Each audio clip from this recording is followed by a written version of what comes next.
नमस्कार। YouTube channel IT संसार हेरेर बस्नुभएका तपाईँ सम्पूर्ण दर्शकहरूलाई हार्दिक स्वागत गर्न चाहन्छु। आजको यो भिडियोमा मैले टिडिएस सम्बन्धीको जानकारी लिएर आएको छु। करकटी गरिसकेपछि हरेक शिक्षक तथा कर्मचारीको प्यानमा कसरी उनीहरूको टिडिएस देखाउने, यो सम्बन्धीको भिडियो तपाईहरुमा आज मैले राखेको छु, जसको लागि तपाईँ भाउचर भरेर बैंकमा लाइन लागेर पैसा तिर्नु पर्दैन। आफ्नै मोबाइलबाट क्युआर गरेर सजिलैसँग भाउचर भाउचर गर्न सक्नुहुन्छ भने टिडिएस पनि सजिलैसँग मोबाइल तथा ल्यापटपबाट गर्न सक्नुहुनेछ। तपाईले सबैभन्दा पहिले मोबाइल तथा ल्यापटपमा भएको गुगल क्रोम खोल्नुहोस्। ब्राउजर कुनै खोल्दा हुन्छ, गुगल क्रोममा ird.gov.np खोल्नुहोस्। यसको अलिक तल जानुभयो भने करदाता पोर्टल रहेको हुन्छ, यसमा क्लिक गर्नुहोस्। करदाता पोर्टलमा जनरलमा क्लिक गर्नुहोस्। सबभन्दा पहिले हामीले ट्याक्स पेयर लगइन गर्छौँ। ट्याक्स पेयर लगइन गर्दा यहाँ युजर नेम र पासवर्ड हालेर हामी लगइन गर्छौँ। हामीले ट्याक्स पेयर लगइन गरेर पेमेन्ट भाउचर बनाउँछौँ। सुरुमा पेमेन्ट भाउचर गरिसकेपछि मात्रै टिडिएस को काम गर्छौँ र फेरि पुनः यही ट्याक्स पेयर लगइनमा आएर जनरलमै आएर हामीले भेरिफिकेसन गर्ने काम चाहिँ गर्छौँ। सबैभन्दा पहिले हामीले ट्याक्स पेयर लगइन गरिसकेपछि पेमेन्ट भाउचरमा क्लिक गर्छौँ। थुप्रै अप्सन मध्ये यसमा नयाँ भुक्तानी गर्नेमा गएर हामीले सबभन्दा पहिले बैंक नेपाल बैंक लिमिटेड छान्छौँ। अन्य बैंक पनि छान्न सकियो। यसको आयकर, त्यस्तै आयकर छान्नुहोस् तपाईले यसबाट र राजस्व शीर्षकमा तपाईले कुन कर चाहिँ काट्दै हुनुहुन्छ। पारिश्रमिकमा आधारित कर काट्नुहुन्छ प्राय विद्यालयमा हुनुहुन्छ भने अग्रिम कर कट्टी। अब यसमा कति रकम हो तपाईले यो तिर्न लाग्नु भएको अवधिको कर दाखिला गर्ने कर चाहिँ कति हो त्यो राख्नुहोस्। आर्थिक वर्ष छान्नुहोस् र टिडिएस छान्नुहोस्। यो चाहिँ हो छान्नु होला। यति गरेर जेनेरेट ट्रान्ज्याक्सन कोडमा क्लिक गर्नुहोस् र कन्फर्म गरिदिनुहोस् यसलाई। यति गरेर तपाईको कन्फर्म हुन्छ। अब तपाईको यो भाउचर चाहिँ क्रिएट भइसकेको छ। यो भाउचरलाई तपाईले पेमेन्ट गर्न सक्नुहुन्छ। अब यसलाई तपाईले प्रिन्ट गरेर बैंक गएर पैसा तिर्ने गर्नुहुन्थ्यो, त्यो गर्नु परेन। तपाईले यहाँ मध्ये करेन्ट आइपीएस, ई सेवा, खल्ती लगायतका माध्यमबाट पेमेन्ट गर्न सक्नुहुन्छ। अहिले मैले क्युआरबाट चाहिँ पेमेन्ट गर्दै छु। यहाँ केही समय लाग्छ। यो क्युआरलाई तपाईले आफ्नै मोबाइल बैंकिङबाट पनि पेमेन्ट गर्न सक्नुहुन्छ।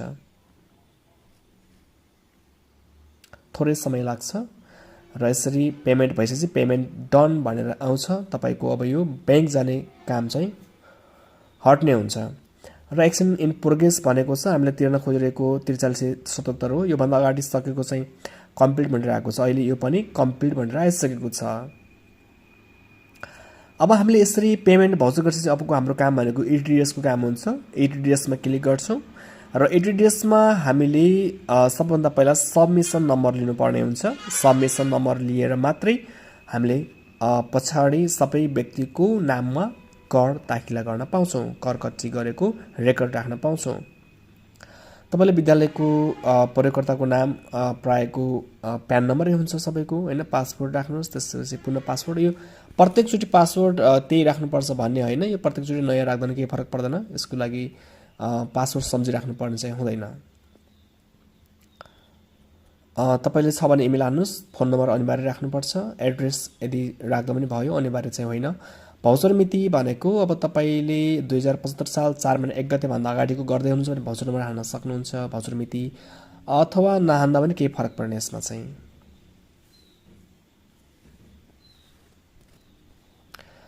यहाँ चाहिँ मैले ठेगाना सहित लेखेको छु विद्यालयको। र तपाईले यो टिडिएस अन्तराल भनेको कहिलेदेखि कहिलेसम्म भन्ने हो। यो कहिलेदेखि कहिलेसम्म गर्ने बेला तपाईले आज तपाईले टिडिएस को काम गर्ने हो भने आजको मितिसम्म चाहिँ हाल्नुपर्ने हुन्छ यो। र यसरी तपाईको सबमिसन नम्बर आइसक्यो। यो सबमिसन नम्बरलाई चाहिँ टिपेर राख्नु होला, पछि बिर्सिन सक्छ हैन। हामीले यो सबमिसन नम्बर पछि भेरिफिकेसन गर्दाखेरि काम लाग्छ, त्यसैले यसलाई चाहिँ कहीँ टिपेर अथवा कपी गरेर राख्नु होला। यति गरिसकेपछि तपाईले ट्रान्ज्याक्सन भर्नेमा क्लिक गर्नुहोस्। अब ट्रान्ज्याक्सन भर्नेमा आइसकेपछि तपाईले यहाँ ट्रान्ज्याक्सन भर्ने सबै व्यक्तिको प्यान नम्बरमा तपाईले अघि काटेको 4300 जति रकम काट्नु भएको छ 77, त्यो रकम प्रत्येक व्यक्तिको नाममा चाहिँ बाँडफाँड गर्ने हो। कसको कर कति हो त्यो चाहिँ हामीले यहाँबाट छुट्याउने हो। तपाईले यसको सजिलो उपायको लागि एकजना व्यक्तिको राख्ने, एकजना व्यक्तिको राखिसकेर उसको यो मिल्छ कि मिल्दैन, मिल्यो भने चाहिँ रिकन्सिलाइज आउँछ हैन। यदि मिलेर चाहिँ नट रिकन्सिलाइड आउँछ त्यसले एकजना व्यक्तिको हानेर चेक गर्न सक्नुहुन्छ अथवा सबैको राख्न पनि सक्नुहुन्छ। आज सजिलोको उपाय यसमा तपाईले डाउनलोड गर्ने एक्सेल फाइललाई त्यसलाई तपाईले लोड गरिदिनु भयो भने एकैचोटि पनि हुने गर्दछ। अब धेरै छ भने त्यो केसमा गर्न सकियो, सधैँको लागि काम लाग्छ हैन। डाउनलोड स्याम्पल गर्ने एक्सेलमा डाउनलोड हुन्छ, त्यसरी गर्न सकिन्छ। अहिले मैले सबैको व्यक्तिगत प्रत्येकको छुट्टै गर्न खोजिरहेको छु। यति गरेर तपाईले यसलाई एड गर्नुस्। एड गरिसकेपछि अब तपाईले एकचोटि माथि भाउचर भर्नेमा गएर भाउचर भर्नेमा क्लिक गरेर चेक गर्नलाई हामीले गर्दै गरेको ETDS को काम मिल्छ कि मिल्दैन भनेर पहिले हामी चेक गर्न सक्छौं। शीर्षक नम्बर, भाउचर नम्बर जुन अघि पेमेन्ट हामीले गर्यौं, भाउचर नम्बर आएको छ हाम्रो पेमेन्ट भाउचरमा अनलाइन तिर्दै गर्दाखेरि भाउचर नम्बर राख्ने। त्यसपछि अनलाइन तिरेको प्रकारमा तपाईले कसरी तिर्नुभयो, बैंकमा गएर तिर्नुभयो अथवा अनलाइन तिर्नुभयो। अहिले मैले अनलाइन तिरेको थिएँ त्यसले अनलाइन छाने र यो कहिले तिर्नुभयो, तिरेको मिति। ETDS गर्दाखेरि यो IRD का जति पनि मिति लेख्छौं हामीले डटले छुट्याउँछौं र हामीले कुन बैंकमा तिरेका थियौं, अनलाइन तिरेको हामीले जुन पहिला छान्ने थियो त्यही बैंक छान्दा हुन्छ र TDS रकम 4377 यति गरेर एड गर्नुस् र यहाँनिर आयो रिकन्साइल्ड। यति आएपछि हाम्रो मिल्यो। यदि नट आयो भने चाहिँ मिलेन। अब हामी थप अन्य कर्मचारीको फेरि ट्रान्जेक्सन भर्नेमा गएर एकजनाको हामीले बढिसकेका छौं। अब बाँकी अरु सबैको पालो गरेर भर्छौं। उहाँको स्थायी लेखा नम्बर राख्नबित्तिकै नाम अटोमेटिकली आइहाल्छ। यसरी तपाईले सबै कर्मचारीको पालो गरेर स्थायी लेखा नम्बर लेख्दै नाम लेख्दै हैन उहाँको चाहिँ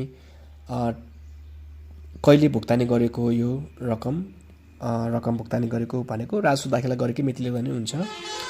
अनि उहाँले कति तलब चाहिँ बुझ्नु भएको हो, उहाँको भुक्तानी रकम कति हो र उक्त भुक्तानी रकम बापतको TDS रकम कति हो। तपाईले भुक्तानी रकम र TDS लेख्नु पर्ने हुन्छ। 51,000 उहाँले भुक्तानी पाउनु भएको थियो भने 51,000 को 510 1% चाहिँ उहाँको यो 33 नम्बरको कर चाहिँ उहाँले तिर्नुभयो, एड गर्नुभयो।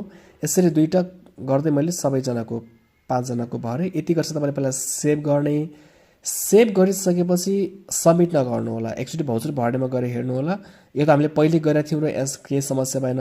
पहिला सेभ गरेर यसमा आएर भाउचर भर्नेमा आएर यो अघि हामीले गरेको चेक गरेका थियौं मिल्यो कि मिलेन भनेर यो चेक गरेको ठाउँमा आएर चाहिँ चेक गर्नु होला।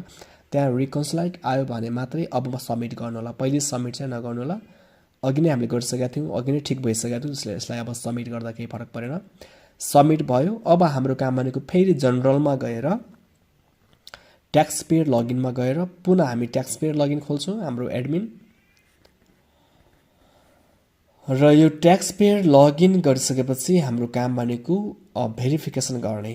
हामीले भेरिफिकेसन गर्छौं। अब यहाँनिर छ TDS भेरिफिकेसन। यो TDS भेरिफिकेसनमा गएर सबमिसन नम्बरलाई हामीले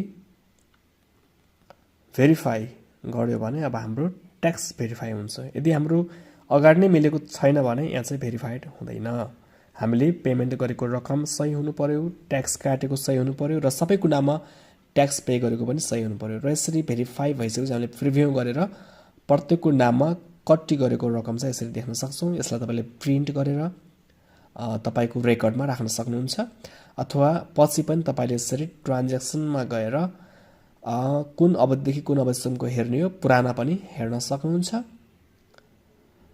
यसरी देखि कहिलेसम्मको हो यसरी अवधि छानेर सर्च गर्नुभयो भने तपाईले यो भन्दा अगाडि गरेका करकट्टीहरू र अहिले भर्खरै गरेको करकट्टीको लिस्ट पनि तपाईले त्यहाँ देख्न सक्नुहुन्छ। यसरी आएको हुन्छ र यसलाई तपाईले हेर्न अगाडि प्रिभ्यू गरे जस्तै नै हेर्न पाउनुहुन्छ।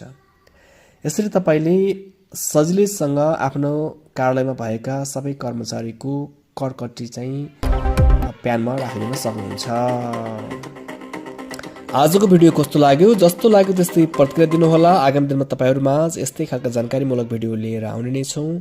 आजको यो भिडियो निर्माणको लागि विभिन्न तथ्याङ्कहरू दिएर साथ दिने तारादेवी आधारभूत विद्यालयका नवीन चलाउने प्रति हार्दिक आभार प्रकट गर्दै र हाम्रो च्यानललाई सब्स्क्राइब गरेर साथ दिनुहोला भन्दै छुट्टिन्छौं। नमस्कार।